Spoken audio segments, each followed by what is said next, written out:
예, 긍휼이 풍성하신 하나님 아버지, 또 사랑과 은혜가 많으시고 신실하신 아버지 하나님, 오늘 다시 저희가 주님께 약속한 이 시간에 하나님 말씀 앞에 모일 수 있도록 모든 여건을 만들어 주시고 또 저희에게 이렇게 저희 마음을 붙들어 주신 것을 인해서 진심으로 감사합니다.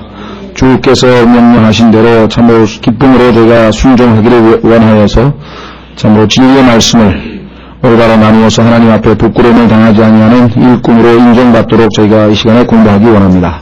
약속하신 대로 진리의 영으로 우리의 모든 진리 가운데로 인도해 주시고 주님 그 진리의 말씀을 저희가 참으로 순종함으로 합당한 과실로 하나님께 영광 돌릴 수 있도록 해 주시기 원합니다.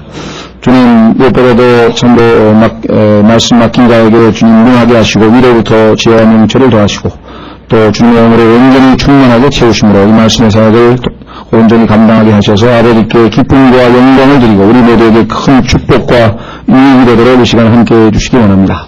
주님 여러 가지 사정으로 인해서 참석지 못한 모든 지체들 어디 있든지 그들이 늘 주님과 주님의 말씀과 주님의 회중의 집회를 기억할 수 있도록 도와주시기를 주님 앞에 간절히 바라옵고 이한 시간을 주님 손에 의탁합니다. 모든 말씀 우리 주 예수 그리스도 이름으로 기도하옵나이다. 아멘. 예, 오늘은 지난 시간에 이어서 로마서 9장 19절서부터인데요. 그 앞부분에 17절에 관련된 부분들을 조금 보완하고 그 다음에 계속 이어가도록 하겠습니다. 지난 시간에 말씀드린 것처럼 로마서 9장, 10장, 11장은 우리가 보통 하나님의 이스라엘과 관련된 경륜, 한마디로 오랫동안 하나님께서 이스라엘 백성을 다뤄오시다가 예수 그리스도께서 오심으로 말미암아 이제 하나님께서 이 경영 방침을 일단 신약으로 바꾸셨는데 그렇다면 도대체 이스라엘 백성은 어떻게 되는 거냐? 여기에 대해서 이스라엘의 과거 하나님께서 그들을 어떻게 다뤄오셨으며 또 현재 어떠한 처지에 이스라엘이 있으며 향후 앞으로 미래에 어떻게 될 것인가? 이것을 9장, 10장, 11장에서 지금 말씀하고 있습니다. 그래야 이것을 정확하게 알아야 우리가 하나님과 우리 사이의 이 교회와의 관계도 우리가 정확하게 파악할 수 있고 특히 구약에 예언된 그런 예언 해석에 있어서 아주 절대적으로 정확한 해석을 우리가 할 수가 있죠. 현장은 좀 꺼버리세요. 에어컨이 고장이 나는데 선선한데 꺼지질 않네. 예. 오늘은 그래서 지난 시간에 이어서 로마서 9장 17절에 이는 성경이 바라오에게 이르기를 내가 너를 일으켜 세운 목적이 바로 이것이니 했는데 사실은 이 목적이라고 하는 단어 앞에 영어 성경을 보시면은 the same이라고 해가지고 동일한 목적이란 말이 하나 들어갑니다. the same이라고 하는 말은 동일하다고 하는 얘기는 이미 앞에 한번 그 목적이 나왔다는 얘기겠죠. 그렇죠? 앞에 나오지 않고서야 동일하다고 하는 말을 쓸 리가 없겠죠. 그렇죠?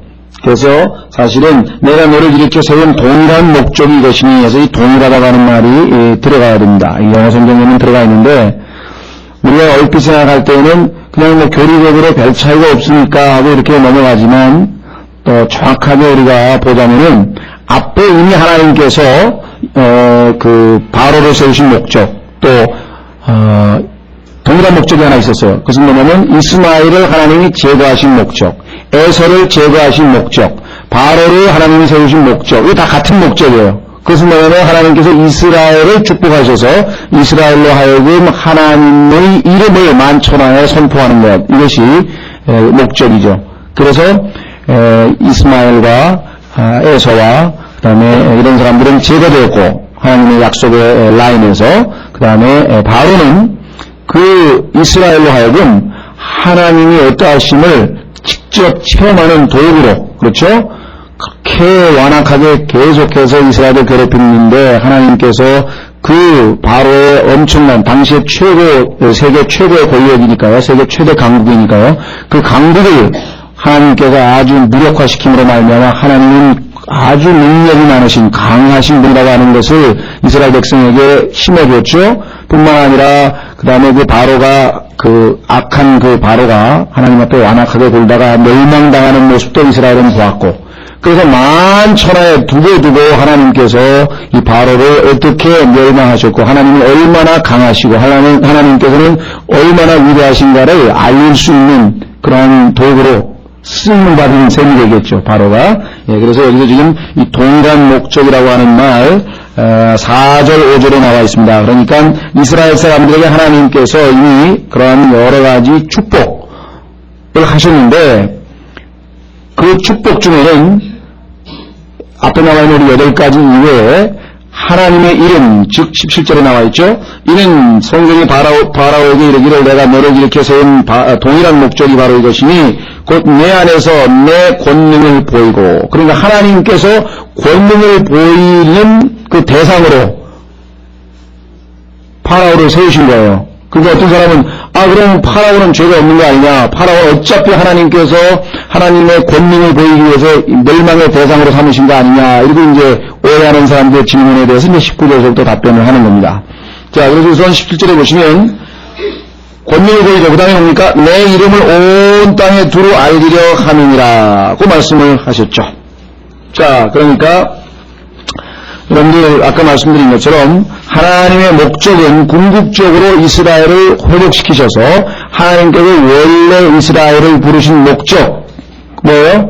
온 천하의 제사장 국가로서 하나님이 어떠하신 분을 알리는 그러한 국가입니다. 근데 그 목적이 천년왕국 때 예수 그리스도께서 통치하실 때 이제 성취가 되겠죠. 그런데 그 목적으로 나아가는 과정 중에는 이 바로도 하나의 쓰임을 받은 것이고, 심지어는 교회도 여러분 아시다시피 이스라엘의 회복을 위해서 휴가가 됩니다. 그러니까 휴가는 물론 우리를 신부를 데리러 오시는 거지만 하나님의 경륜에서 보자면 교회도 일단은 뭐예요? 하늘로 데리러 올라가시고 이 땅에서는 지금 하나님께서 이스라엘을 이 지상에서 탑 네이션으로 제사장 국가로 만드시고자 하는 것이죠. 물론 이방인의 많은 네이션스는 마태복음 25장에 보면은 지상에 내려오신 하나님께서, 예수님께서 모든 이방 민족들을 이제 심판하셔서, 그렇죠? 그러니까 이방인들도 지금 심판하시고, 그래서 결국은 최종적인 목적인 이스라엘의 왕으로서 이스라엘을 하나님께서 드높이시는 목적이 나중에 성취될 것입니다. 그래서 그 성취되기까지 이스라엘은 하나님이 어떠하신 분임을 알리는 그러한 도구입니다. 그래서 수없이 많은 이적들, 파라오뿐만 아니라 여러분들 잘 아시는 것처럼 6월절 이후에도 홍해를 건너는 이적이 있었죠. 불기둥과 구름기둥이 있었죠. 하늘에서 하나님께서 직접 시내산에 강림하셨죠. 그 다음에 이스라엘이 하나님 앞에 번제를 드리는 하늘에서 불이 내려와서 그걸 재물을 다 태우는, 뭐 역사상 너무나 놀라운 기적의 연속으로 정말 하나님이 살아계심을 입증하는 살아있는 그러한 뭐랄까 증거물, 살아있는 증거, 이게 바로 이스라엘이에요. 그래서 이 독일이 통일되기 전에 이 프러시아라고 하는 그 나라가 있었는데요. 프러시아 공국이라고 그러죠. 이 프러시아라고 하는 옛 독일의 왕이 프레데릭이라고 하는 왕이 궁정하면은 이제 팰리스 왕이죠. 궁궐의 안에 옛날에 그 유럽의 왕들은 다 예배당을 하나 만들어가지고, 왜 왕이 일반 예배당까지 예배 들어가기가 복잡하니까 궁정에다가, 요즘에 마찬가지죠. 학교도 그죠? 뭐 연세대학교, 유아대학교도 보면 안에다가 예배당 하나 만들어 놓고 그것을 채플이라고 합니다. 이 채플. 그래서 그 채플 목사를 채플린이라고 하는데, 군대도 보면 채플린이 있고 교목도 있고 군목도 있고 궁정 목사도 있죠. 그 궁정 목사에게 그 채플린한테 이렇게 질문한 거예요. 하나님이 살아계시다는 것을 당신이 나한테 한번 입증해봐라. 목사니까. 그랬더니 그가 얘기한 게 뭐냐면 폐하 유대인입니다. 유대인을 보십시오. 하나님은 살아계십니다. 그렇게 얘기를 했더니 유대인의 역사를 읽고 나서 하나님이 살아계신다고 하는 것을 인정하지 않을 사람은 아무도 없다는데 동일하는 건가. 하나님께서는 그 목적을 위해서 지금 바로를 사용하신 것이다 라고 하는 것을 우리가 확인을 할 수가 있습니다. 아마 바라오가 완악하지 않고 말이죠. 유대인에게 뭐 요즘에 세계화 운동도 있고 그러는데 너희가 우리하고 싸울 필요가 뭐가 있냐. 서로 그냥 너희도 조금 양보하고 우리도 조금 양보해서 서로 1차적으로 같이 너희 예배 먼저 드리고 우리 예배, 우리 신한테는 두 번째로 드리고 교도를 좀 이렇게 하면 어떻겠느냐. 뭐 그렇게 얘기를 했다든가, 같이 뭐 우리 교회 일치 운동을 좀 하자고 했다든가, 뭐 이와 같이 했으면은 이스라엘은 하나님의 능력이나 하나님의 그 이름을 알릴 그런 기회를 훨씬 덜 가졌을 텐데 하나님께서는 이 바로의 완악함을 활용하셔서 아주 참 이 이스라엘 백성에게 두고두고 잊지 못할 아주 위대한 그러한 체험과 경험들을 갖도록 하셨고 바로 바로가 택함 받은 목적은 바로 그와 같다 이렇게 얘기를 했습니다. 자, 그렇게 되면 어떤 질문이 나옵니까? 19절. 그러면 네가 내게 말하기를 어찌하여 그분께서 여전히 허물을 찾으시느냐 누가 그분의 뜻을 거역하였느냐 하리니. 아니 그럼 파라오는 하나님의 힘을 하나님이 강력하다고 하는 것을 보여주는 멸망의 대상으로 하나님이 택해놨다면 파라오가 뭔 잘못이 있느냐 하나님 정한 하나님의 뜻을 거역할 자가 누가 있느냐. 이래서 마치 하나님의 sovereignty 절대 주권과 인간의 responsibility 책임 사이에 논리적인 모순 때문에 질문이 나오겠죠. 그렇죠? 아니 어차피 파라오는 멸망할 거고 하나님 만들어가지고 하나님이 심판해버리셨는데 그럼 파라오는 잘못한 게 하나도 없잖아요. 왜 하나님 목적을 이루는 도구로 쓰임을 받았는데 이렇게 나옵니다. 그러나 성경에 우리도 지난번에 봤지만 파라오를 하나님께서 일부러 그렇게 멸망시킨 게 아니라 파라오의 마음이 이미 완악하게 돼가지고 그렇죠? 하나님을 거역하고 계속해서 그와 같이 반역할 것을 하나님이 미리 아시는 전지전능함 때문에 그 바로가 세움을 받은 거지. 그 이후에도 7번, 8번에 걸쳐서 바로에게는 회개할 기회가 반복해서 있었어요. 여러 번 기회를 주었지만 본인이 스스로 그것을 거부했기 때문에 책임은 당연히 바로에게 있는 것이죠. 그래서 이 God's divine sovereignty하고 man's human responsibility하고는 절대로 상충되는 게 아니다. 그래서 상충된다고 보면은 잘못하면 칼빈주의의 오류에 빠지게 되어버리거든요. 결코 두 개가 상충되지 않아요. 그래서 그런 질문을 굉장히 많이 합니다. 여기 똑같잖아요. 성경에도 벌써 그런 질문 할 걸 예측하고 좀 그런 질문이 나왔죠. 그래서 한 유명한 사이저를 스펄전인지 D.L. 무디인지가 그런 질문을 받고 이 두 가지를 어떻게 모순되는데 어떻게 설명하시겠습니까? 그렇게 질문을 받고 얘기하기를 뭐라고 얘기했냐면 나는 친구들을 화해시킬 필요가 없다고 생각한다. 이 두 가지는 보완관계에 있는 것이지 결국 싸움하고 있는 상충되는 게 아니라는 거죠. 그렇죠? 친한 사이에 뭐하러 화해를 시켜요? 친한데 서로 싸워야 가서 화해를 시키지. 싸운다고 생각하는 전제가 잘못됐다고 하는 것을 성경에서 말씀하고 있죠. 그래서 그 유명한 이 도자기 굽는 사람이죠. 그 비유, 토기장의 비유. 너무나 잘 아시는 토기장의 비유는요. 성경에 예레미야서 18장에 자세하게 구약에서 이미 하나님께서 언급을 해놓으신 거기 때문에 읽어보시면 잘 아실 것이고요. 구약에서는 우리가 이사야서 45장 9절만 하나 찾아보겠습니다. 이사야서 45장 9절에 보시면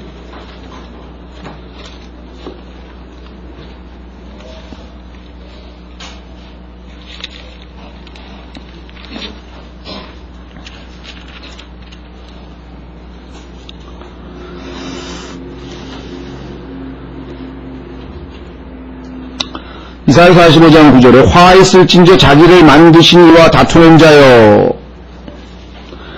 질그릇 조각은 땅의 질그릇 조각들과 다툴지니 진흙이 자기를 빚는 자에게 내가 무엇을 만드느냐 말할 수 있으며 또는 내가 만든 것이 그는 손이 없다 말할 수 있겠느냐. 화했을진저 자기 아버지에게 말하기를 당신이 무엇을 낳았소 하며 여자에게 말하기를 당신이 무엇을 출산하였소 하는 자여. 옛날에 그런 유행가 있었죠. 어머니 왜 나를 낳으셨나요? 뭐 절규하는 그런 노래인가 본데 그런 사람 화했을진저 없는 성경에 보니까 11절 이스라엘의 거룩한 이스라엘을 만드신 이도 주께서 이같이 말씀하시되 너희는 내 아들들에 관하여 앞으로 일어날 일들을 내게 묻고 내 손으로 행하는 일들에 관하여 내게 명령하라 하면서 이 만드신 자와 만든 것과의 관계가 엄연히 존재하고 있다는 것을 말씀합니다. 사실 창세기 1장 1절을 읽는 순간에 사실은 많은 사람들이 구원의 첫 단추를 끼는 거나 마찬가지예요. 그렇죠? 하나님께서 처음에 하늘과 땅을 창조하시느니라. 그러면 나머지는 다 뭐예요? 피조물이죠. 창조주 한 분 외에 모든 것은 피조물이잖아요. 그렇잖아요. 그런데 그 피조물이 창조주와의 관계에서 자기가 있어야 될 그 위치에 있을 때, 그렇죠? 그게 아름다운 거죠. 우리가 구원받았다고 하는 것은 그 위치로 되돌아왔다는 얘기예요. 원래 있어야 될 위치에 있어야 되는데 반역하는 위치에, 그죠? 대열에 서서 그것을 알고 주인을 인정하고 다시 은혜로 하나님과 우리와의 원래 위치. 첫 번째는 뭡니까? 피조물로의 위치. 이게 중요한 겁니다. 두 번째가 뭐예요? 이제 아들로서의 새로운 관계. 우리가 보통 아들로서의 관계에 대해서는 굉장히 많이 강조하죠. 거듭남을 비롯해서 우리가 영원한 생명. 그러나 사실 어떤 의미에서 보자면요. 피조물로서의 위치, 그것부터 먼저 알아야 돼요. 그러면 뭐 경배하지 아니할 수가 없는 것이죠.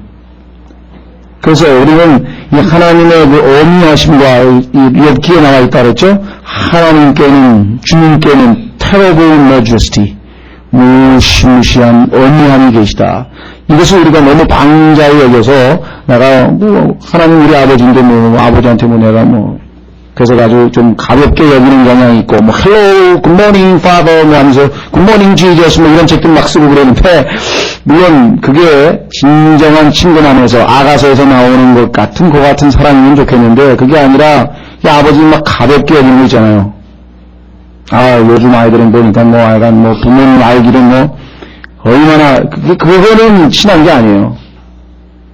약간 우리 애들도 보니까요. 그 어디서 이렇게 다 뭐라나 오염이 돼가지고 와가지고 말 듣고 하는 거 보면 이게 the spirit of the world 이 세상에 그 불순종하는 자들 그죠?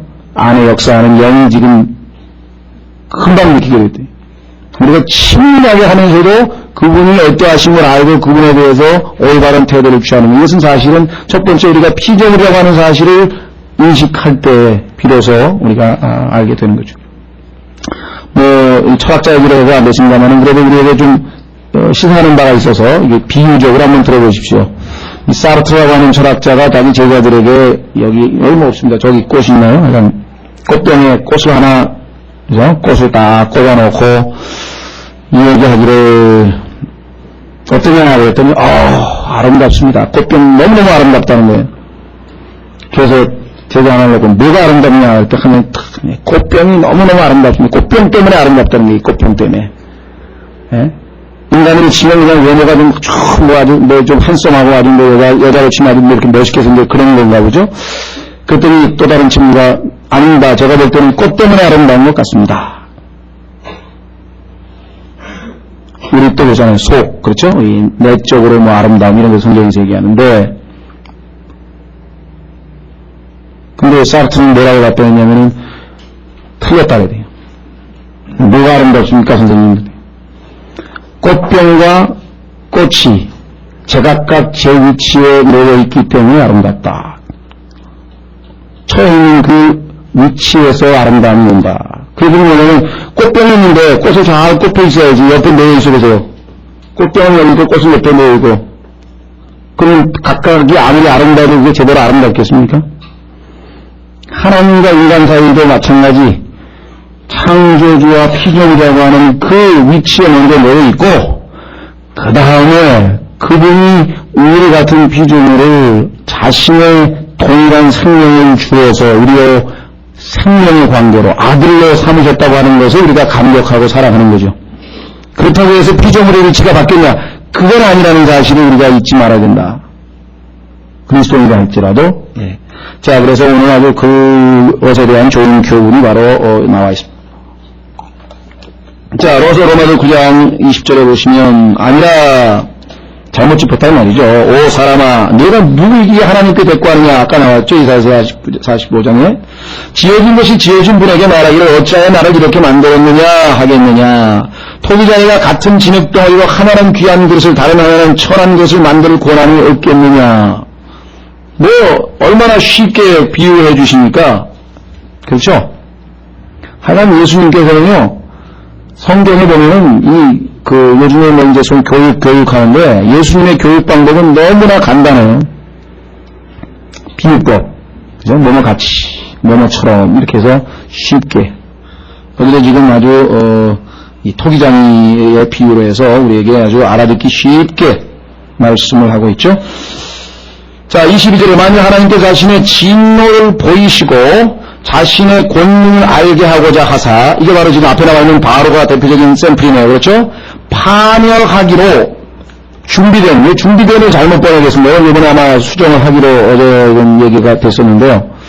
준비된이 아니고 합당함입니다. fitted to 이렇게 되어 있어요. 준비된 하면 칼빈주의를 하면 더 오해하기 쉽죠. 그렇죠? 아, 하나님이 파멸하기로 다 준비해놨네. 이게 아닙니다. 이거 fitted to라고 하는 것은 원래부터 파멸하기로 준비된 게 아니라 계속해서 그가 거부하고 완악하게 해서 하나님 보시면 뭐 결국은 파멸하기에 합당한, 당연한, 마땅한 이런 말이죠. fitted to라고 하는 말.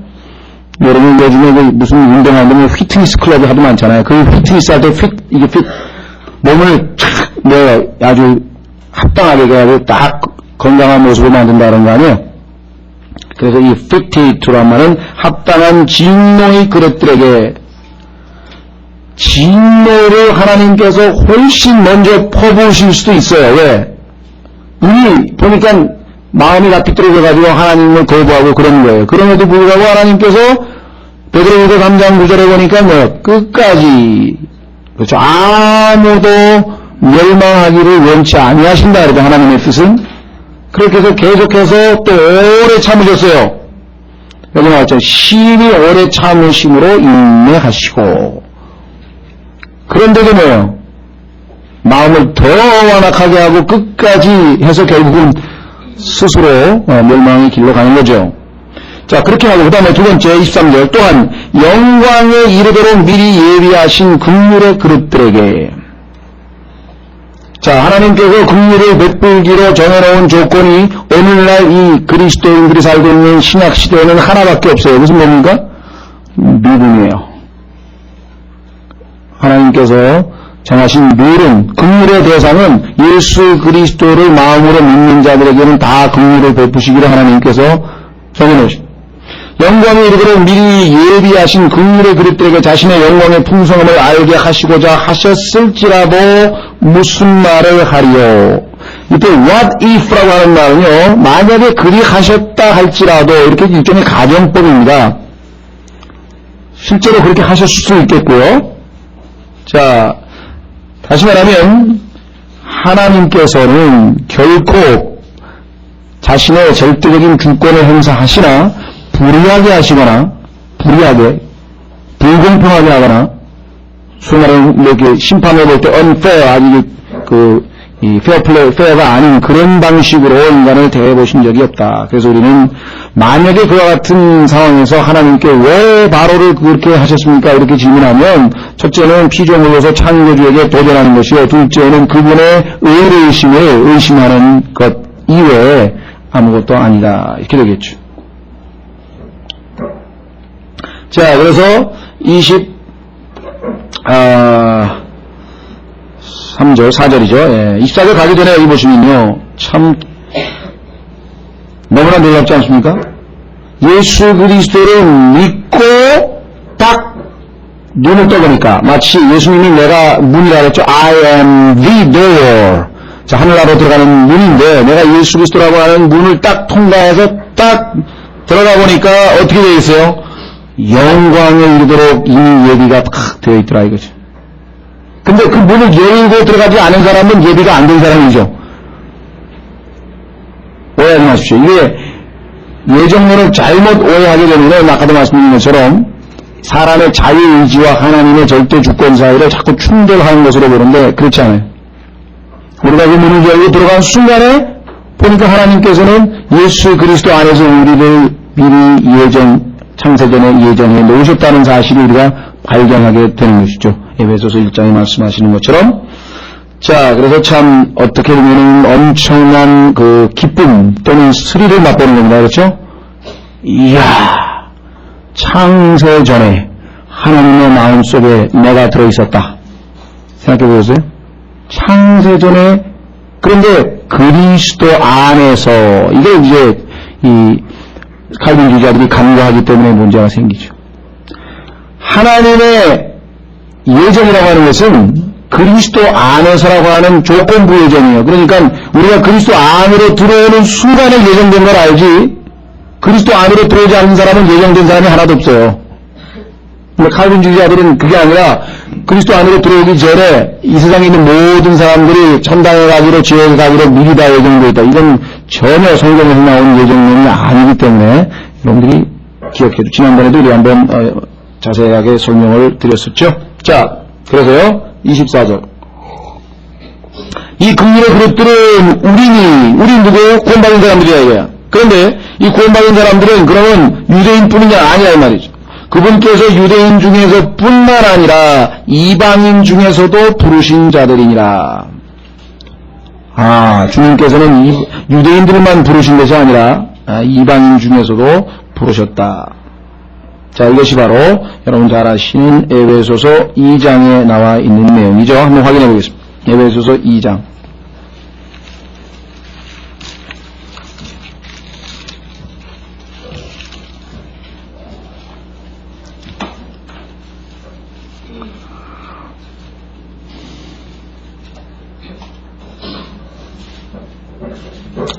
에베소서 2장 보시면요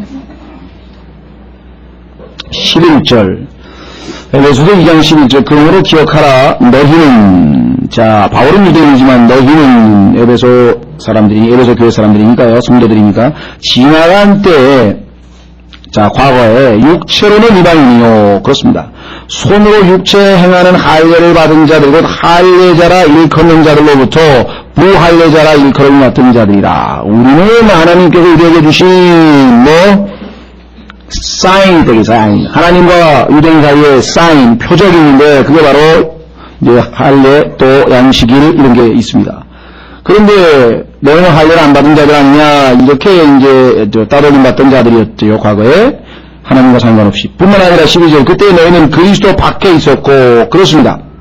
그 이스라엘 공영권 밖에 있던 외인들이라. 그렇죠. 이스라엘 백성들만 하나님이 다루셨고 나머지는 다 이방인들로 쳤어요.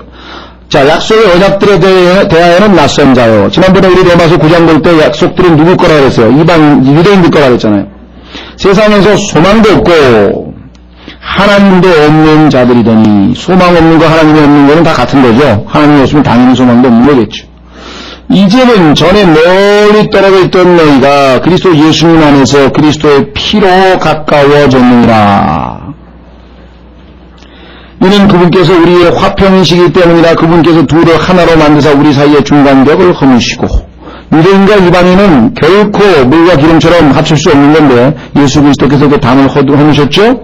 15절, 원수되게 하는 것 곧 규례들에 수록된 명령들의 율법을 자기 육체로 없애셨으니, 율법으로는 그 어떤 육체도 의뢰를 얻을 수 없다라고 하는 것을 이제 선포하셨고, 이것은 이 둘을 자기 안에서 하나의 새 사람으로 만들어 화평을 이루게 하시고, 이 하나의 새 사람이 바로 예수 그리스도를 머리로 하는 교회입니다. 예수 그리스도가 머리가 되고 유대인이든 이방인이든 구원받은 모든 사람들은 그리스도 안에서 한 세 사람의 지체로 형성되는 그것, 그 바로 교회입니다. 아주 놀라운 것이죠. 16절, 또 십자가로 그 원수되게 하는 것을 멸하사 이 둘을 한 몸으로 하나님과 화해하게 하려 하심이라. 또 그분께서 오셔서 멀리 떨어져 있던 너희에게 화평을 선포하시고 가까이 있던 그들에게, 역시 유대인이죠, 화평을 선포하셨으니, 이는 그분을 통하여 우리 둘이, 유대인과 이방인 둘이 한 성령의 힘으로 아버지께로 나아감을 얻게 되었습니다. 옛날로 치면요, 아예 개 취급받고, 그렇죠, 이스라엘 사람들은 아예 개 취급밖에 안 했던 그러한 자들인데, 19절, 그러므로 이제 너희는 더 이상 낯선 자도 아니요 외국인도 아니요 오직 성도들과 더불어 동료 시민이요 하나님의 집안에 속한 자들이며. 이게 지금 우리가 이 유대인에 대한 그 역사, 하나님께서 유대인과의 관계, 이것을 잘 몰라서 그렇지, 유대인들 입장에서 보면요, 이방인들이 받은 축복은 이건 정말 너무나 예외적인 것이고 너무나 기가 막힌 것이고요. 그래서 유대인들 중에는 이것 때문에 시기심이 나가지고 막 복음 전하는 걸 막 가로막고 방해하고 했던 분들이 얼마나 많았습니까? 네? 자, 그래서 놀라운 하나님의 은혜. 에베소서 2장 이외에도 뭐 여러 군데 있지만요. 가장 이방인들의 구원에 대해서 정확하게 보여주는 구절이 바로 그것입니다. 다시 돌아오시면 로마서 9장 25절. 구약에도 하나님께서 이방인들에게도 이와 같은 기회를 주실 것에 대해서 미리 예언을 해 놓으셨는데 그 예언 중에서 호세아서에서 인용을 하네요. 25절. 이것은 그분께서 호세아의 글에서도 이르시되 내가 내 백성이 아니던 자들을 내 백성이라 부르며 사랑받지 못하던 그녀를 사랑받는 자라 부르리라. 또 전에 그들에게 이르기를 너희는 내 백성이 아니라 한 그곳에서 그들이 살아계신 하나님의 자녀라 일컬음을 받으리라 함과 같으니라. 그래서 이방인들도 긍휼의 대상이 된다고 하는 사실을 선언했습니다. 이 사실을 받아들이는데 사도들마저도 얼마나 힘이 들었는가를 여러분 사도행전에서 보세요. 그렇죠? 베드로가 하나님께서 이방인들에게 구원을 베푸셨다고 하는 사실을 하늘에서 이 보자기에 내려오는 이 레위기에 나오는 더러운 짐승들, 먹어서는 안 되는 것들이 지금 보자기로 내려왔는데 아주 그냥 끔찍하죠. 유대인들은 그냥 달달달달 외잖아요. 레위기부터 창세기부터 시작해가지고 이 신명기까지를 토라라고 하는데 소위 말하면은 모세오경이라고 하는데 그 토라라고 하는 그 율법서는 그냥 이제 애가 그 기억력 가게야 거기 그 배우면서부터 시작해가지고 달달달달 외게 만드는 거예요. 그래서 가끔 가다가 텔레비전에서 보면은 이 통곡의 벽, 유대인들이 바벨론으로 포로로 갔다가 이제 되돌아왔을 때 자기들의 과거를 뉘우치기 위해서 통곡의 벽에서 그냥 머리를 흔들면서 외는 게 다가 토라라고요. 머리에다가 또 토라같이 또 하나 만들어 놓고 가죽띠를 옆에다 또 붙여놓고 막 구약에 보면은 네 눈에, 네 팔에 가까이 두라고 하는 얘기가 실제적으로 문자적인 얘기는 아니거든요.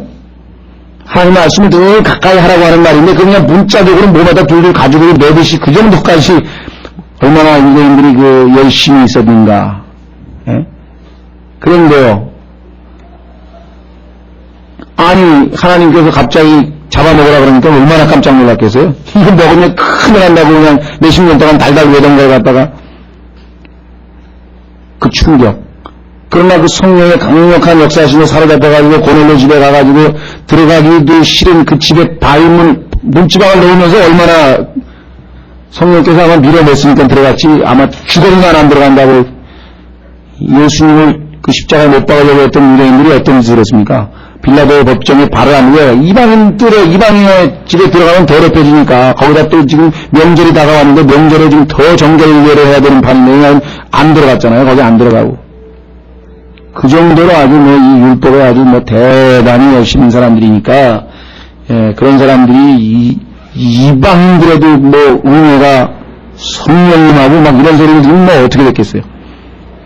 그래서 사도행전 15장에서 회의까지 해가지고 거기서 하나님께서 전체 사도들이 다 모인 데서 이제 그들이나 우리가 똑같이 은혜를 구원받고 똑같이 성령을 받고 이거를 이제 교리를 확정하는 역사적인 그런 아주 지금은 우리가 지금 그게 실감이 안 나지만 당시 초창기 유대인과 이방인의 그 엄청난 이 구분 마치 우리나라 조선시대나 이런 시대의 신분사회에서 노비나 이런 사람들이 여기 노동자가 무슨 노비 그런 개념이 전혀 없잖아요. 이교 시대에 이 노비 개혁법이라고 하니까 그거 해가지고 그 신분이 철폐됐을 때 한번 생각해 보세요. 얼마나 일어났던 충격. 박경민 씨의 토지에 보면 중집에 상성녀가 나중에 노비였던 청년하고 나중에 결혼하던가 그렇죠? 네. 그거는 그런 일들이 자, 어쨌거나 엄청난 축복이 이방인들에게도 있을 것을 이미 말씀하셨고, 그 다음에 27절에 보시면, 그러면 이스라엘, 즉, 유대인의 핏줄을 타고났다. 다시 말하면, 육체적으로 아브라함의 후손이라고 해서 그러면 다 구원의 대상이냐? 아니라고 이미 아까 우리 9장에서 이미 봤었듯이, 여기서 다시 한번 선언합니다.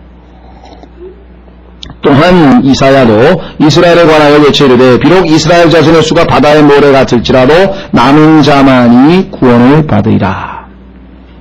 그러니까 하나님과의 관계에서는 오직 뭐가 있습니까? 믿음으로만 하는 개인. 자, 이거 조심하셔야 됩니다. 개인의 구원에 관해서는 오직 믿음으로만 해결이 되는 겁니다.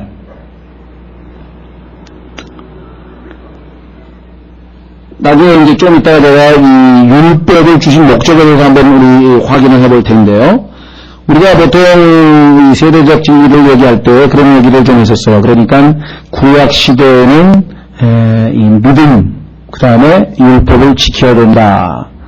이렇게 해야지 구원받는다 했을 때는 그 표현이 우리가 말하는 신약 시대의 혼의 구원, 그러니까 하늘나라 가는 그 얘기가 아니에요.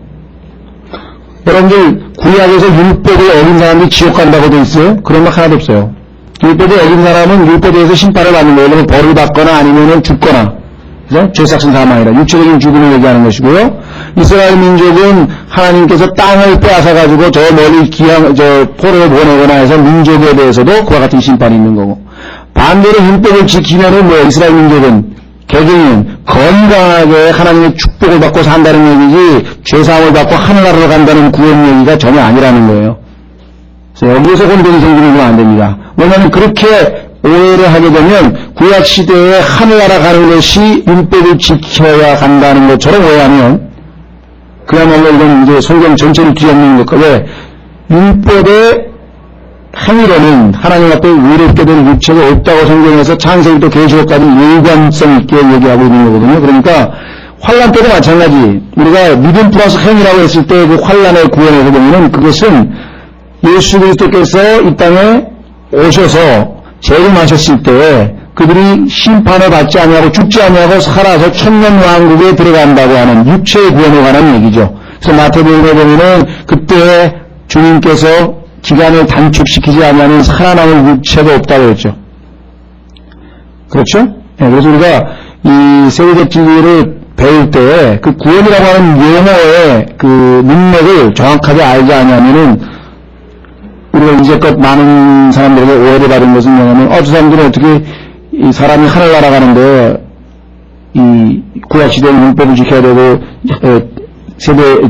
환란 시대에는 율법을 지켜야 되느냐 이렇게 지금 뭐랄까요? 우리가 이제껏 구원이라고 하는 것에 대해서 어떤 개념 정리를 안 한 채 그렇게 가르쳐놨기 때문에 그런 오해를 받아도 우리가 할 말이 없죠. 성경에서 우리가 좀 있으면 보겠습니다만 사람의 개인이 혼이 구원받는 것에 관해서는 철저하게 한 가지밖에 없습니다. 히브리서 보세요. 구약 사람들 율법 지켜서 구원받다 그러냐. 믿음으로. 전부 아벨서부터 시작해 다 믿음으로. 그렇죠? 그렇죠? 네. 율법의 행위로가 전혀 아닙니다. 그러니까 그렇다면 이제 율법을 주신 목적이 뭐냐 이걸 이제 좀 있으면 한번 좀 확인을 해 보겠습니다. 자, 28절. 그분께서 그 일을 끝마치시고, 자, 하나님께서 의뢰했던 건 뭐예요? 남은 자들을 이제 보호하시는 거죠. 그 다음에 의 안에서, 그 다음에 뭐였습니까? 단축시키니. 기간을 단축시켜서 주께서 땅 위에서 한 일을 속히 이루실 것입니다. 자, 7년 동안에 하나님께서 의뢰하셨던 모든 일들을 다 이루시죠. 작게는 3년 반 동안에 대환란 때 하나님께서 이스라엘 백성들을 철저하게 징계하셔서 그들로 하여금 주님 품으로 돌아오게 하는 역사를 일으키신다. 마태복음 24장에 가면 바로 그 얘기가 나옵니다. 여기 단축이라고 하는 말이 나와있죠? 단축시키는 얘기 한번 확인해 보겠습니다. 마태복음 24장.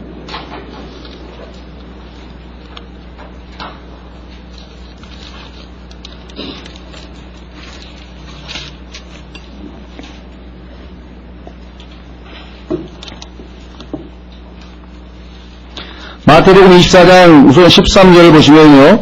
그러나 끝까지 견디는 자는 끝까지 견디는 자 곧 그런 구원을 받으리라 이렇게 했을 때 이것이 신약 시대의 혼의 구원에 관한 교리가 아니다. 이것은 세대적으로 올바로 잘 나눈 거예요. 그렇죠? 왜냐하면 지금 이건 환란 시대라고 하는 것을 금방 문맥에서 볼 수 있으니까. 그러나 여기서 얘기하는 구원이 우리가 얘기하는 혼의 구원이냐면 그게 아니라고 하는 사실을 또 우리가 간과하기 때문에 오해를 불러일으켰다. 한번 보세요. 14절부터 이 왕국의 복음이 은혜의 복음이 아니죠. 왕국의 복음이 모든 민족들에게 증거되기 위하여 온 세상에 선포되니 그제야 끝이 오리라. 재림입니다. 그런즉 대언자 다니엘을 통하여 말씀하신 바 황폐하게 하는 가증한 것이 거룩한 것에 서는 것을 너희가 보거든 그때에 유대에 있는 자들은 산으로 도망할지라. 지어다. 기분에 있는 자는 집에서 무엇을 가져오려고 내려가지 말며 들에 있는 자는 옷을 가지러 되돌아가지 말지어다. 그날들에는 아이된 자들과 젖 먹이는 자들에게 화가 있으리로다.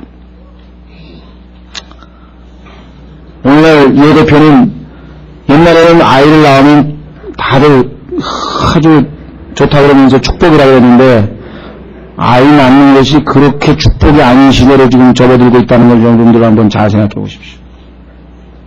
자, 20절 오직 너희가 도피하는 일이 겨울이나 안식일에 일어나지 않도록 기도하라. 21절 이는 그때 큰 환란이 있을 것이니 대환란 세상이 시작된 이래로 이때까지 이런 환란이 없었고 이후에도 없으리라. 주께서 그날들을 뭐라고 했습니까? 짧게 하지 아니하시면 이게 단축이라고 하는 단어 아까 단어하고 shorten 똑같죠? cut it shorten 짧게 하지 아니하면 어떤 뭐라고 했습니까? 혼도 아니고 flesh 어떤 육체도 구원을 얻지 못할 것이로되 택하신 자들을 누굽니까? 유대인의 남은 자들 아까 우리 로마서 10장에서 봤던 그 남은 자들을 위하여 그날들 짧게 하시리라 그렇게 얘기를 했습니다. 그래서 우리가 이 세월의 진리에 대해서 그간에 많은 그 비판을 받았는데 제가 그걸 다 시인을 했어요. 그러니까 구원이라고 하는 용어에 대해서 우리가 정확하게 정의하지 못하고 구약의 이 성도들이 하늘나라에 가는 것이 마치 믿음 플러스 율법을 지키는 것처럼 이렇게 잘못 가르친 것에 대해서는 시인을 하겠다 이렇게 성경을 보니까 여기도 뭐 육체 구원이죠, 그렇죠? 자, 그러면 이제 구약 시대에서 이스라엘 백성들이 얘기하는 소위 말하면 율법을 지킨 것에 대한 대가, 보상은 무엇이냐? 하늘나라가 아니에요. 성경 어디를 봐도 죄사함도 아니고요. 자, 한번 확인해 보겠습니다. 다시 로마서로 일단 돌아오십시오. 로마서.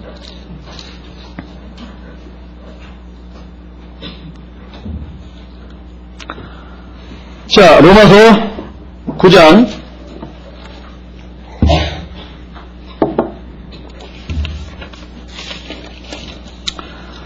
30절부터 33절까지 먼저 본 다음에 정리를 한번 해보겠습니다. 우선 29절부터 이것은 또한 이사야가 미리 말한 바 만군의 주께서 우리를 위하여 한 씨를 남겨두지 아니하셨더라면 이게 바로 남은 자죠. 28절에서 27절에 나와 있는 남은 자. 우리가 소돔같이 되고 고모라같이 되었으리로다 함과 같으니라. 그러니까 전체 이스라엘이 항상 우리가 볼 때는 반역한 것 같이 늘 보이는데 하나님께서는 늘 그 중에 긍휼의 대상들을 늘 얘기해 놓으셔가지고 그렇죠? 그래서 그 긍휼의 대상들이 늘 남은 자로서 계속해서 명맥을 유지하고 내려오는 것을 처음부터 끝까지 볼 수 있어요. 이 하나님의 이 경륜, 하나님의 경륜 방침에 보시면 심판하시지만 그 중에 보면은 긍휼의 대상이 꼭 들어있어요. 남은 자들이 있어요. 또 지나가다가 또 다시 심판이 나는데 그 중에 또 남은 자들이 꼭 있어요. 그래서 바로 그 얘기가 29절에 나와 있습니다. 30절 그런즉 우리가 무슨 말을 하리요? 의를 따르지 아니한 이방인들이 의를 얻었으니. 자, 유대인들은 율법이라고 하는 의, 율법에서만 의, 그 의로운 율법, 그거를 지키려고 발버둥을 쳤는데 이방인들은 무슨 짓을 했습니까? 우상 숭배하고 미신 섬기고 온갖 못된 짓 했잖아요. 그 도덕적 타락상이요. 여러분들 가난한 사람들이 하는 짓거리들을 보면 아마 물론 다른 나라도 마찬가지로 성경에 나와 있는 이방인 민족들을 대변하는 가나안의 열 민족들이 한 짓을 보면요. 오늘날 우리가 보는 정도의 타락이에요, 완전히. 예? 거기에 보면 심지어는 이 짐승과의 교접도 하는 그런 것도 있고요. 하여간 근친상간도 있고요. 하여간 도덕적으로 엄청난 타락이 여기 기록되어 있어서 하나님께서 그들의 문화를 배우지 않게 하기 위해서 그런 내용들을 율법에 담아서 미리 얘기를 경고를 했단 말이에요. 그런 거 보면은 얼마나 충격을 받겠어요. 하나님께서 미리 그런 짓을 해서는 안 된다고 다 써가지고 613개의 그 율법을 이스라엘 백성들에게 주신 내용을 보면은 이방인들의 타락이라는 건 상상을 줘요. 사실인지 아닌지 모르겠는데 오늘 신문 보면서 굉장히 씁쓸하더라고요. 저는 개인적으로는 좀 뭔가 대한민국이 변화돼야 되지 않을까 싶어가지고 이 노무현 대통령을 찍어놨는데 오늘 보니까 대통령이 나올 때 점을 쳤더니 운수가 좋을 것 같다 그래가지고 그래서 지금 경제도 내가 있는 한 다 운수 대통령 한다고 했더라. 그게 대통령이 되는 아이들입니까? 난 정말 기가 막혀가지고 보수 진보에 대해서 자기 나름대로 철학을 펼쳤는데요. 그것도 내가 볼 때는 이게 정말 뭐라 그럴까 공부가 절레절레 흔들리고 그 개인적으로 장점도 많은 사람이지만 이 대통령감은 못 되는 것 같은 생각이 듭니다. 아니 자기가 설사 점을 쳤더라도 대통령 나갈 때 점 쳤다는 얘기는 뭐하고 운수 대통령 한다는 얘기는 뭐하고 그다음에 대한민국 경제가 잘 나갈 건데 그게 바로 자기의 점괘가 좋아서 그렇다. 이게 대통령이 할 소리인가 난 도대체 이해가 안 가는데요. 제가 지금 그 얘기를 할 얘기는 아니고요. 어쨌거나 그래도 하나님이 뽑아주신 대통령이니까 위에서 기도는 해야죠. 어쨌거나 그래서 하여간 이방인들의 이 우상숭배 얘기가 나오다 갑자기 생각이 났는데 그런데 이 이방인들은요, 데살로니가 전서에 보면은요, 믿음으로 주님께로 돌아온 다음에 자기들이 우상 관련된 모든 물건들 다 태우고 말이야, 젊게 나오는 책들 있잖아요. 그것도 다 태워버리고 그런 얘기가 나와요. 그렇게 아주 했다 이 말이죠. 그런데 문제는 유대인들은 어땠나 보십시오. 30절. 그런데 우리가 무슨 말을 하리 의를 따르지 아니한 이방인들이 의를 얻었으니 그 믿음에서 난 의요 의의 법을 따라간 이스라엘은 의의 법에 이르지 못하였으니 지킨다고 하면서도 실제적으로는 지킬 수 있는 사람은 누가 있어요? 당연히 못 지키죠. 나중에 율법의 목적을 보면 아시지만 목적이 뭡니까? 죄인인 것을 깨닫게 하기 위해서 그 율법을 보니까 나하고 비춰보니까 나는 너무 더러운 죄인이어서 이걸 못 지킨다. 그러니까 하나님께서 나를 긍휼히 그걸 바라야 되는데 그거를 지킬 수 있다고 그냥 목을 빳빳하게 하니까 하나님께서 뭐라 그러십니까? 목이 곧은 백성이요. 고개를 숙일 줄 모르는 백성이 되어버렸다. 이게. 지키지도 못하는 그 개인이 지키는 척 하면서 말이죠. 그렇게 돼버려요.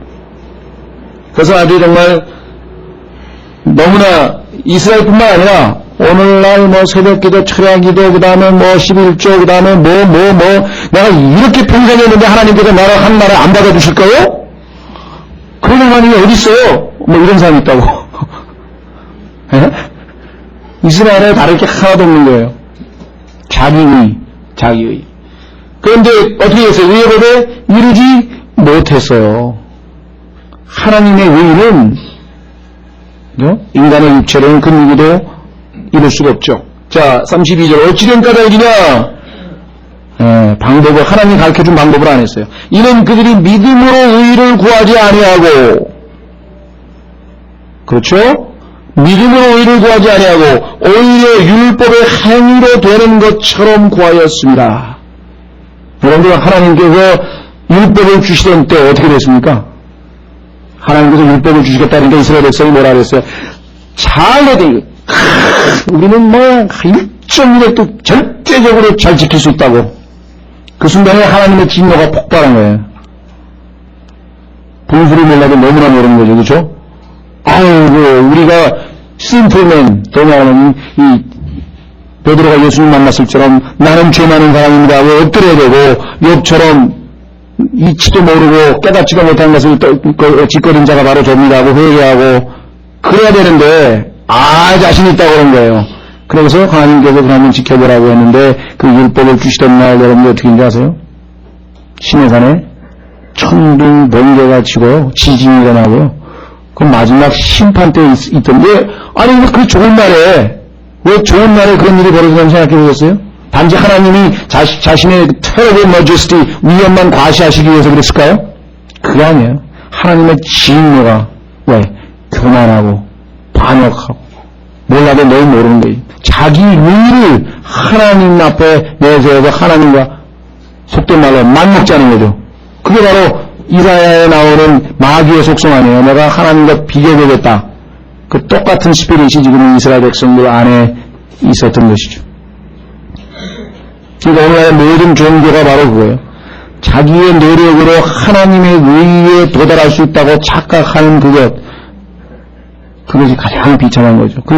그래서 여기 이스라엘 백성은 의의 법을 따라가던 자는 이르지 못하고 의의 법은 쳐다도 안 보고 실컷 우상숭배하던 자들은 믿음으로 그 의에 도달했고 정말로 엄청난 역설이 이게 소위 얘기하는 인생 역전이죠. 뭐 이상하게 뭐 돈 벌어가지고 복권 타가지고 야 인생 역전 됐다고 뭐 얘기하는 그건 역전이 아니지.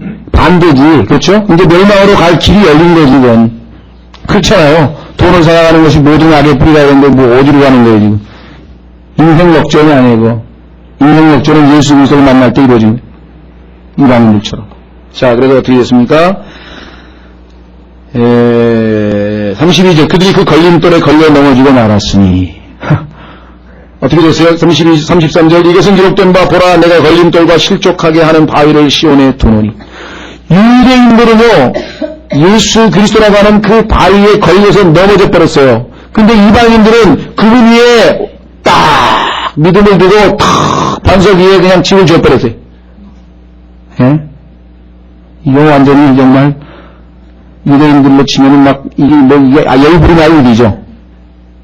그래서 하나님께서는 그들의 그 시기심을 이용해서 다시 하나님 품으로 돌아오게 하시겠다는 이제 하나님의 놀라운 계획이 지금 11장에 나와요. 그러니까 바울이 그걸 다 써놓고 한다는 소리가 부여하도다 하나님의 지혜요. 어찌 우리가 이 하나님의 놀라운 지혜를 이스라엘을 버린 게 아니야. 이스라엘로 하여금 제발로 다시 돌아오게 만들어놨어 하나님께서. 엽기도 보시면은요, 처음에 보면은 마귀가 하나님 앞에 가가지고, 욥은 틀림없이 하나님을 대조합니다 하면서 대들고 그러니까 하나님께서 허락하니까 자기가 논리가 먹혀 들어와서 하나님도 어쩔 수 없지. 그럼 하고 신나는 것 같지만요, 나중에 어떻게 됐어요? 마귀는 하나님의 코에 걸린 거예요. 자, 그럼 그 얘기를 지금 하면 안 되겠고요. 33절 이것은 기록된 바 보라 내가 걸림돌과 실족해 하는 바위를 시온에 두느니 누구든지 그를 믿는 자는 부끄러움을 당하지 아니하리라 함과 같으니라. 자, 그럼 이 부분에 대해서 우리가 이제 짚고 넘어갈 게 무엇이냐 하면은요, 율법을 주신 목적이 뭐냐 그걸 좀 찾아봐야 되겠는데요.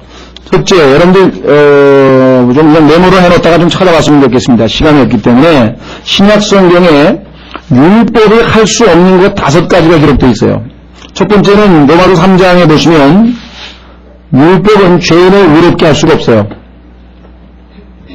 두 번째로는 히브리서 10장에 보시면 1절서부터 4절에 죄를 제거할 수가 없어요. 세 번째로는 갈라디아서 2장 16절서부터 읽어보시면 의의를 제공해 줄 수 없어요. 의의를 제공해 줄 수 없어요. 네 번째로는 갈라디아서 3장 21절에 보면 율법은 생명을 줄 수가 없어요. 다섯 번째로는 히브리서 9장에 보시면 평화를 제공해 줄 수가 없어요. 마음의 평화를 제공해 줄 수가 없어요. 9장 6절에서 10절. 그러니까 여러분들이 성경에서 율법이 할 수 없는 것을 읽어보면은 그 율법의 의를 통해서 의롭게 되려고 하나님 앞에 의롭게 되려고 하는 것 자체가 얼마나 무모한 일인가. 아예 시도도 안 하는 건 하죠. 요즘에 잘 모르겠습니다. 미션 임파서블이라는 게 뭡니까? 그 영화 제목인가요? 근데 불가능한 일을 해내는 사람들이 또 있는가 보네. 제가 얘기하려고 하는 것은 미션 임파서블은 안 된다 이 말이에요. 불가능한 미션이다 이거. 의를 통해서 하나님 앞에 생명을 얻고 평강을 얻고 의를 얻고 죄를 제거하고 의롭게 된다고 하는 것 자체가 성경에 율법은 그렇게 해줄 수 없다고 지금 다 써놨는데. 자, 그럼 율법을 주신 목적은 뭐냐? 이 두 가지를 잘 아셔야 됩니다. 많은 그리스도인들이 하나만 알아요.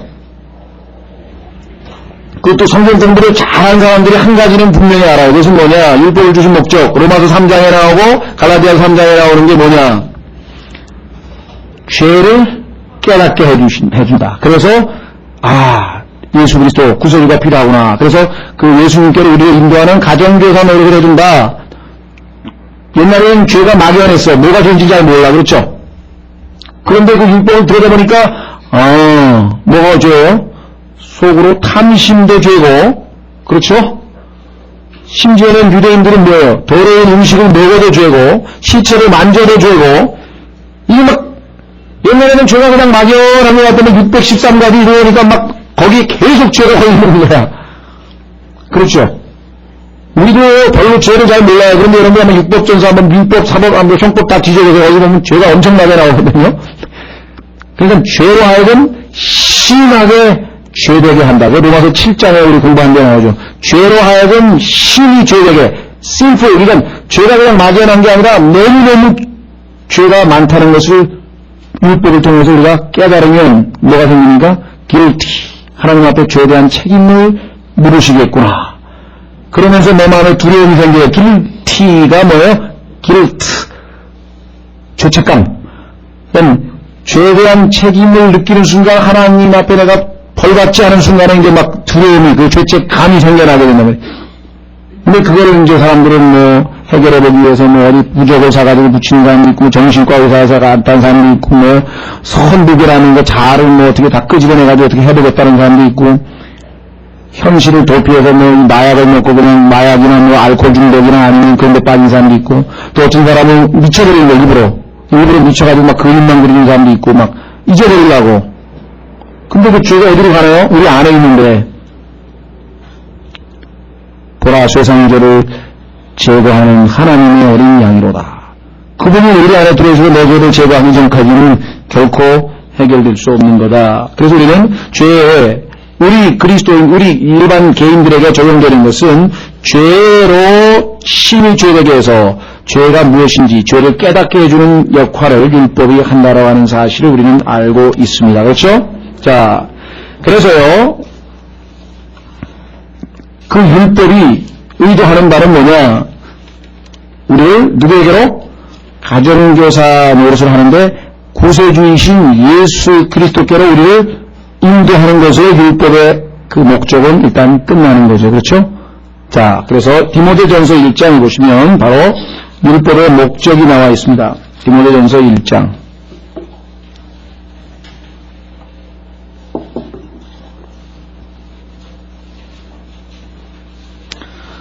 자, 디모데전서 1장에 보시면은요, 5절, 이제 이 명령인데요, 이 자가 이게 잘못 들어가 있습니다. 그냥 명령입니다. 이 명령이, 구약으로 치면 계명이라고 하는 단어인데요, 계명. 옛날에는 계명이라고 하는 식으로 번역을 했죠? 명령.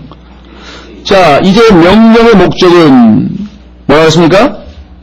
순수한 마음과 선한 양심과 거짓 없는 믿음에서 나오는 사랑이거늘. 그러니까 율법은 최종적으로 그 엔드란 말은 목적이라고 하는 뜻으로 쓰지만 끝이라고 하잖아요. 끝. 맨 끝. 그 율법이 우리를 처음에 안내를 합니다. 길 안내하듯이. 그렇죠? 아, 너는 죄인이구나. 율법이 나를 보고 다 가르쳐줘요. 너 죄인이지? 그렇습니다. 보니까 뭐 율법에 다 내 죄가 다 나와 있어. 그러면 어떻게 하면 됩니까? 너는 정죄받아야 되는데 너 대신 정죄받으신 분이 계시니까 내가 그분께로 너를 안내해 주겠다. 그렇게 해서 우리를 데리고 가서 그 마지막 엔드 끝, 그 목적, 그게 뭐예요? 순수한 마음과 선한 양심과 거짓 없는 믿음에서 나오는 사랑이거늘. 그렇죠? 그래서 율법은 그 기능을 다 할 수 있어요. 어떻게 하면? 잘 사용하면. 원래 하나님이 율법을 주신 목적대로 사용되면. 보세요. 6절. 근데 어떤 사람들이 이에서 벗어나 헛된 말다툼에 빠져 율법의 선생이 되려 하나. 쉽게 말하면 반드시 지켜야 돼. 그렇지 않으면 구원을 못 받는단 말이야. 이런 소리를 하는 사람이 나타나가지고 헛된 말다툼에 빠져가지고 벗어났어요. 하나님 주신 율법의 목적을 전혀 몰라. 율법의 선생이 되려 하나. 이들은 자기가 말하는 것이나 주장하는 것도 뭐라고요? 깨닫지 못하는 도다. 한둘이 아니고요. 수없이 많은 사람들이 여화적인 모험원 기독교 안에서만, 기독교 이외에도 다 똑같지만 사실은요. 한 가지 뭐예요? 율법의 행위로 하나님 앞에 의롭게 되려고 하는 그 모든 것들은 전혀 하나님이 율법을 주신 목적을 지금 깨닫지 못했기 때문에 그와 같은 짓을 한다는 거죠. 8절에 그러나 율법은 사람이 그것을 적법하게 쓰면 선한 것임을 우리가 아노라. 그렇죠.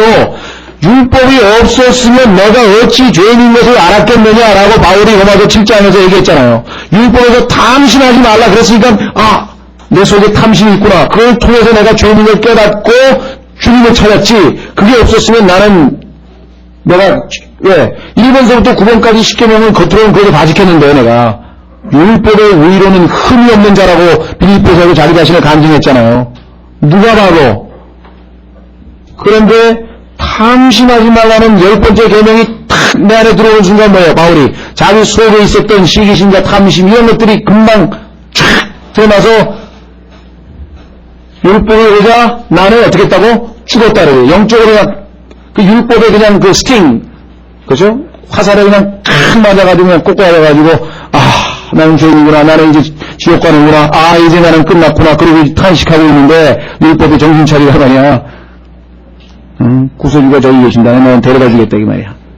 그래서 율법이 제대로 역할을 한 거예요. 이게 바로 나와있죠. 8절에 율법은 사람이 이것을 접하겠으면 선한 것이 우리가 아노라. 9절 이것을 알지니 주께서 율법을 만드신 것은 의로운 사람 때문이 아니오. 의로운 사람은 율법이 누구나 맞거나 법 없이도 살 사람은 법 없으면 되죠. 그런데 오직 법을 지키지 아니하는 자와 불순종하는 자와 경건치 아니한 자와 죄인과 거룩하지 아니한 자와 속된 자와 아버지를 죽이는 자와 어머니를 죽이는 자와 쭉 나오네. 그리고 우리 지금 거리 설교할 때 보면은 그 마지막 최후의 심판 그림 딱 보면 거기 죄목을 다 써놨잖아요. 뭐 음행해가지고 열몇 개 마가복음에 나와 있는 열몇 개 그 예수님이 언급하신 죄목을 다 써놨대. 왜? 지나간 사람이 그걸 보면서 뭐라 그랬어요? 왜 거기 하필이면 내가 어제쯤 여기 한 게 왜 거기 써있어? 그럴 거 아니에요. 그렇죠? 그게 율법이 할 수 있는, 그래 하고 막, 죄인이구나, 심판받겠구나, 지옥 가겠구나, 어떻게 하면 좋지? 그래서 하는. 그렇게 사용하면은 잘하는 거죠. 자, 그래서 우리는 좀 쉬었다가 두 번째 율법의 목적, 요거를 잘 이해하면 이스라엘에 대한 하나님이 율법을 주신 이유를 좀 잘 알게 될 것입니다. 좀 쉬었다가 율법의 두 번째 목적에 대해서 또 보겠습니다.